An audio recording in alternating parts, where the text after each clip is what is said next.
Hey there, this is an art activity for creating your own moon painting. And what I'm going to do is actually show you the demonstration today of how to do that. The first step that I'm going to do is actually making my paint. And all I'm using is really basic white paint. You can use any white paint that you have. I actually mixed it with a little bit of glue. I had some cornstarch, some flour, because I really want to make it like thick and pasty. No. And I used just a spatula to kind of mix it around. The next thing that I did is taking a piece of paper, preferably either black or blue, something kind of dark, even a gray piece of paper would be good. And if you don't have paper, you know what? One of the best activities for kids is actually painting paper. And that alone is an art activity of painting it with different tones and colors, scraping through it. Any way that you want to do that to make a background, just set it aside, let it dry, and then you can come back to it. And we do that a lot in art to get students to really experience tools.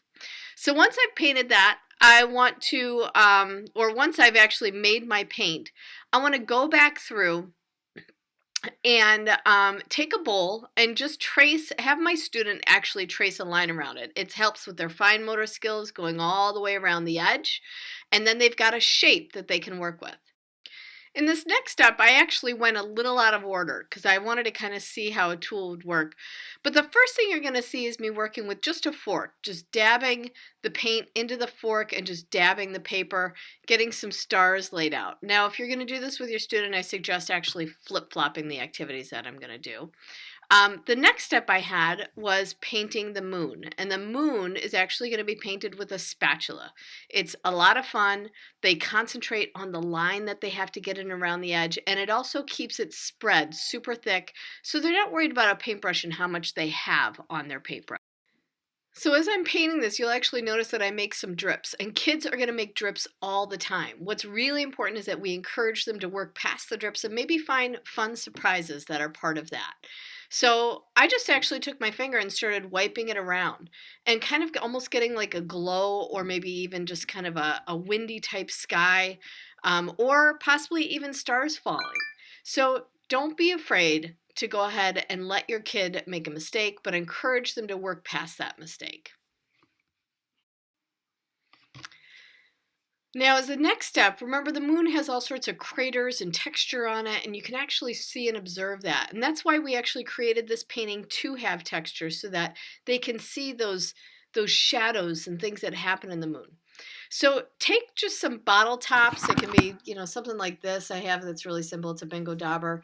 And you can just use the top of this. And basically what they're going to be doing is actually pushing into that dry paint to create their texture of the moon. Now, once they're all done, they can actually set that aside, leave it to dry, go back to it another day. One of the things in art is that we often have projects that break all the way through.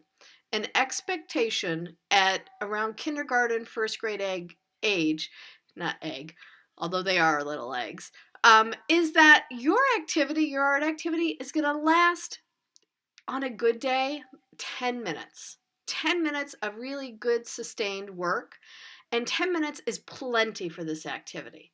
The next part of this is another 10 minutes. So don't be afraid to chunk out those days. They're getting something out of it that's totally different each time. There's not too many steps. It's something that's digestible, and they can enjoy the activity without getting overwhelmed, or you getting overwhelmed as well. So anyways, that is my tip for this.